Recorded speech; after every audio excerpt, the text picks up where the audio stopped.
After 12 years of marriage, their relationship had always been calm and steady. There were no major fights or emotional roller coasters, just quiet consistency. She had always been warm, affectionate, and gentle, and he held her in the highest regard. But recently, everything shifted when she brought up the idea of seeing other people.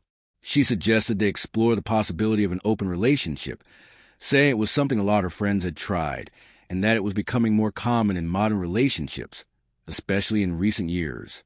He didn't respond with anger. Instead, he listened, asking her questions to understand her reasons. He wondered if her friends had influenced her thinking, but she insisted it was entirely her own idea. He also asked if there was someone else she was interested in. She denied again, assuring him that there was no one, and added that if he wasn't open to the idea, she would let it go and things could stay as they were. He told her he needed some time to process everything. She agreed and gave him the space he requested. Over the following days, uncertainty gnawed at him.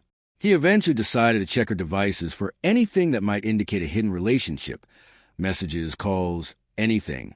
But there was nothing that hinted at dishonesty, which offered a brief sense of relief. Still, the suggestion had planted a deep sense of unease in him. A week passed, and he reached a conclusion. He sat her down and told her that an open marriage wasn't something he could accept, but rather than compromise his values, he would step aside and allow her the freedom she seemed to want outside of their marriage. Divorce, to him, now seemed like the only way forward. She was stunned. She broke down, begged him to reconsider, pleaded for their marriage, and told him she didn't want to lose him. But for him, things had already changed. The way he saw her had shifted, and he couldn't ignore it. She refused to move out of their home. So he created space by relocating to the guest room. He needed distance, physical and emotional. Not long after, she fell ill and took time off work. Despite her condition, she kept asking him to talk, to come back to their room, to fix things. But he stayed firm. Doubts about her motivations lingered. He still felt her friends had a hand in her mindset, but something deeper nagged at him, like she'd already been emotionally tied to someone else. One day, curiosity turned into confirmation. He checked her phone again, and this time noticed signs of a second phone she hadn't told him about. When confronted, she admitted it. She claimed she thought he already knew. She explained she used it to speak with people outside their relationship. Nothing physical, just conversations. But when he finally went to the second phone, the truth hit him like a wave. Messages revealed emotional intimacy with someone else. She had been sharing private thoughts about their relationship, even making plans to deepen the connection with this other person. That was the final crack in the foundation. He realized his instincts had been right all along. Whatever love remained wasn't enough to ignore what had been broken. Her actions had crossed lines he couldn't uncross, first emotionally and then in secrecy. Even after all this, she still begged him for forgiveness. She said she cut ties with the friends who encouraged her, promised to do whatever it took to fix their bond. But he knew better. Even if they tried again, it would never feel the same.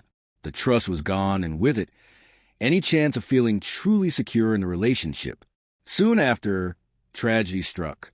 A close family member was killed in a car crash, and he was overwhelmed with grief. With everything happening at once, he simply didn't have the strength to manage her emotional turmoil alongside his own. She insisted on helping with the funeral, claiming she had loved the person like family. Despite his protest, she took over the arrangements, saying it felt like her duty too. But to him, it felt like another boundary crossed. One more moment where her need to be involved overshadowed his own pain. He began to withdraw even more. Communication between them stopped. He asked for space, and she didn't respect it. She kept messaging, accusing him of being cold and distant.